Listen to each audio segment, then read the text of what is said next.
झाली हे वेळ. घड्याळ बघा 2:30 वाजलेत. पोटा पाण्याची सोय करायला लागेल ना. बसून राहा, मस्त सोफ्यावरती बसा, रिमोट हातात ठेवा, फक्त हात लावू नका रिमोटला. झी मराठीच बघत राहा, कारण आता वेळ झालेली आहे आम्ही सारे खवय्येची. या. येस. नमस्कार खवय्यांनो, फार मनापासून तुम्हा सगळ्यांचं स्वागत आहे आपल्या चमचमीत गरमागरम आणि पौष्टिक कार्यक्रमात, ज्याचं नाव आहे आम्ही सारे खवय्ये आपल्या घरची चव. आज मी फार उत्सुक आहे, कारण लोकांना असं वाटतं की स्वयंपाकघरात जाणं फक्त महिलांचीच मक्तेदारी आहे. असं नाही, काही पुरुषही उत्तम स्वयंपाक करतात आणि त्यात एक मी आहे असं फक्त मला वाटतं. पण मी जेव्हा घरी स्वयंपाक करतो, माझ्या आईला, बायकोला, मुलाला, मुलीला, भावांना, बाबांना, कुणाला तो आवडत नाही. मलाच फार वाटतं तो फार भारी झालेला आहे.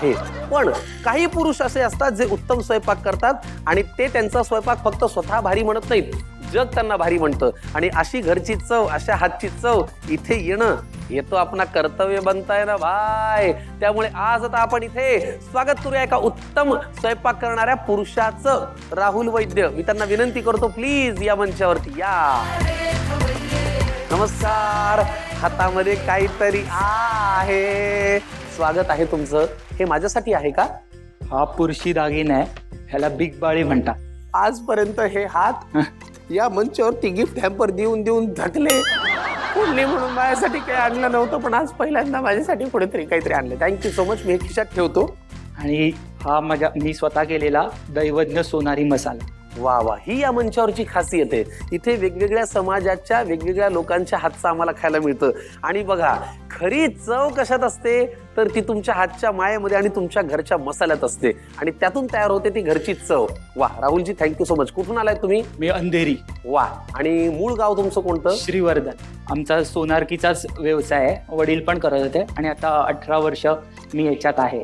फारच छान. मग तुम्ही दागिने करता करता हेही, कारण हे आपल्या पुढच्या पिढीला कळावं, कारण आमच्या रेसिपी तुम्हाला युट्यूबवर आणि अशा बघायला मिळणार नाही, म्हणून खास जाऊन मी करतो हे, ह्याच्यासाठी हे केलं. फार छान. स्वतःचा सोन्याचा व्यवसाय सांभाळून एक तरुण आपल्या घरची चव सुद्धा जपण्याचा प्रयत्न करतो. हे असतं खाण्यावरचं प्रेम. असंच तुमच्याही घरात कोणीतरी असेल, व्यवसाय सांभाळतायत, नोकरी करतायत, पण हातची चव काही जाऊ देत नाहीयेत. त्यांना आमच्या कार्यक्रमात पाठवा, आम्ही त्यांचं स्वागत करायला तयार आहोत. राहुलजी, तुमचं पुन्हा एकदा स्वयंपाकघरात आपल्या स्वागत. चला, पहिला पदार्थ कुठला करायचा आहे? आपण कोबीचं भानवळं. काय? कोबीचं भानवळं म्हणून हा दैवज्ञ समाजाचा एक हे आहे. हा पदार्थ चहा बरोबर तो खाल्ला जातो आणि हा एकदम ट्रेडिशनल. आणि ह्याचं जे भांड असतं ते प्रत्येक सोनारांच्या घरात असतं. अच्छा, सोप्पा आणि प्रत्येकाला तो करता या जमेल असा प्रकार आहे. कोबीचं भानवलं. मग ही कोबी पत्ता कोबी का फुलकोबी? नाही, पत्ता कोबी. पत्ता कोबीचं भानवलं. आणि ते कोबी कापण्याची पण एक वेगळी ही आहे.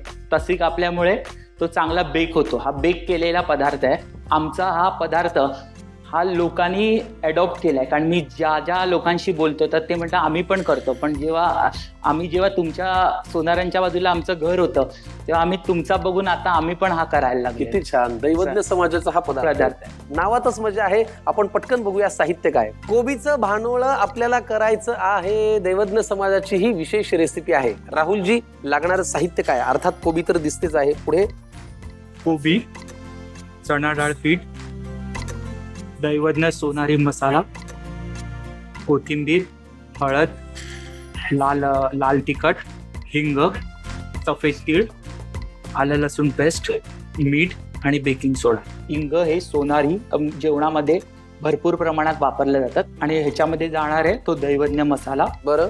ही मिरची आहे, ही काळी मिरी आहे, जिरं आहे, लवंग, धणे, बडीशोप हे मेन आहे आपल्या ह्याच्यामधलं. राई, हिंग आणि हळद आहे, तमालपत्र, चक्रीफूल, दालचिनी आणि ही मोठी वेलची आणि ही वेलदोडा. मग हे काय आहे? आपलं जे भांड आहे ते वाळू. आणि ही माझ्या आजीपासूनची वाळू आहे. ही तुमच्या घरात असते का? हा, ही घरात असते. ही ह्या वाळूवर आपण तो बेक करणार आहे. ही पूर्वापार आम्ही अशी ठेवलेली आहे. आजीची आठवण म्हणून ही 2 पिढ्यांची त्यांचे हात लागले आणि त्यांची माया असलेली ही वाळू. मी ना आज थोडासा असा स्पीचलेसच झालोय, कारण आतापर्यंत ह्या कार्यक्रमात अनेक महिला अशा आल्या, अनेक पुरुष असे आले ज्यांनी त्यांच्या आजीची, पणजीच्या हातची चव या कार्यक्रमात आणली. आज पहिल्यांदा कुणीतरी आम्ही सारे खवय्येमध्ये त्यांच्या घरात वापरली जाणारी आजीपासून चालत आलेली वाळू घेऊन आलेला आहे. म्हणजे बघा, आपण माणसं भावना कशा कशामध्ये गुंतवतो. आता हे भाजताना कधीतरी ही वाळू वापरली असेल. फार छान. आम्हालाही फार आनंद झाला की आजच्या काळात अशी माणसं आहेत जे आजीच्या हातच्या वाळूच्या स्पर्शाला अजूनही जपून ठेवतात. आणि आपल्यासारखे प्रेक्षक तुम्ही ते पाहता, तुम्ही त्याचा स्वीकार करता. फारच छान. वा. चल, पहिल्यांदा काय करायचंय? आपण आधी मसाला करून घेऊ. बर. याच्यामध्ये सुरुवातीला पूर्ण धणे, बडीशेप ही पण सगळी. हा, नंतर राई, थोड्या प्रमाणात हिंग बघा. बस पुरे. नंतर हळद. हा मसाला राखट कमी असतो त्यामुळे गरम मसाला थोडा कमी घ्यायचा. मिरे ते पण थोड्या प्रमाणातच, फार उष्ण नाही करायचं. नाही. खडा मसाला सगळा. तमालपत्र, दगडी फूल, दालचिनी, मोठी वेलची आणि साधी वेलची. हा, आणि ह्याच्यात आपण 3 प्रकारच्या मिरच्या घालतो, बेडगी, संकेश्वरी आणि लवंगी. ज्या तिखट आहेत त्या कमी घालायच्या आणि ज्या रंगाला आहेत त्या जास्त घालायच्या. आणि हा मसाला आम्ही सगळ्यासाठीच वापरतो, म्हणजे फिश फ्राय पासून ते वालाचं बिरड, म्हणजे सगळ्यासाठी हाच मसाला असतो. सगळे खडा मसाल्याचे पदार्थ आणि हे सगळं टाकून याचं वाटण आपल्याला करायचं आहे. हा दळून घ्यायचा आणि हा मसाला थोडा हलका भाजायचा आणि मग मिक्सरला. हा आपण थोड्या प्रमाणात करतोय. आणि ह्याच्यामध्ये, आणि ह्याचं जेव्हा माप मी जेव्हा माझ्या आजीचं घेतलं तेव्हा आजीने ते तोळ्यात लिहिलेलं, कारण आम्ही सोनार असल्यामुळे तिने ग्राम नाही लिहिलेलं. त्याचा पण मला खूप अभिमान वाटतो. क्या बात आहे. शेवटी अन्न हे सोन्यासारखंच असतं. ही फार गोड आठवण तुम्ही आम्हाला राहुलजी सांगितलीत की तुमच्या आजीनी रेसिपीच्या वहीमध्ये पदार्थांसाठी लागणारं साहित्य हे ग्राममध्ये नाही लिहिलं, तोळ्यामध्ये लिहिलं, कारण त्यांच्या घरात ती सोनारकीची परंपरा आहे. दैवज्ञ समाजाचा मसाला आज रेसिपी राहुलजींनी आपल्याला सांगितली आहे. हे भाजून घेऊन मसाला करण्याचं काम मी आमच्या या आचारी बुवांना देतो. आचारी बुवा हे घ्या आणि याचा छान दैवज्ञ समाजाचा मसाला करून या. जा पटकन. तोपर्यंत पुढे काय करायचंय? हे आता आपण कालवून घेऊया. डालो क्या क्या डालना है. हा कोबी आहे ना, बारीक नाही कापायचा. बर. हा असं उभाच कापायचा. ठीक. आणि प्रत्येक गोष्ट म्हणजे कापण्यावर सुद्धा पदार्थाची चव असते. ठीक आहे. तर हा आपण पूर्ण कोबी घेऊया. घ्या. भानोळ म्हणजे भाजून निघतं असं. आणि हा चहा बरोबर खात. बर. म्हणजे चहा आणि हा पदार्थ खाता. मला एक सांगा, तुमच्याकडे प्रत्येक गोष्टीचं डिटेलिंग आहे. ये तुम लायक किधर से राहुल? कारण ह्याच्या पुढे माझा अभ्यास आहे सगळ्या गोष्टीचा. अच्छा. आणि मला जी पारंपरिकता आहे ती मला जपण्यामध्ये खूप इंटरेस्ट आहे आणि ती समोरच्यानी हे करा. म्हणजे मला कोणी घावण्याला डोसा म्हटलं की राग येतो, संताप होतो. हा, की तुम्ही घावण्याला घावणच म्हणा, का तुम्ही डोसा म्हणताय असं.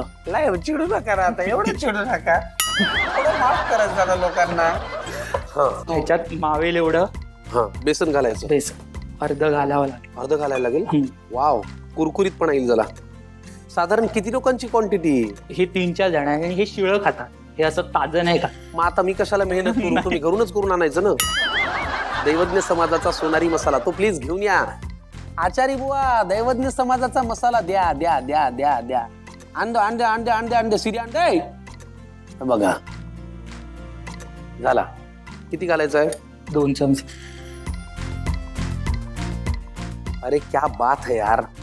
सुगंधातच तुम्हाला 500 मार्क आहेत.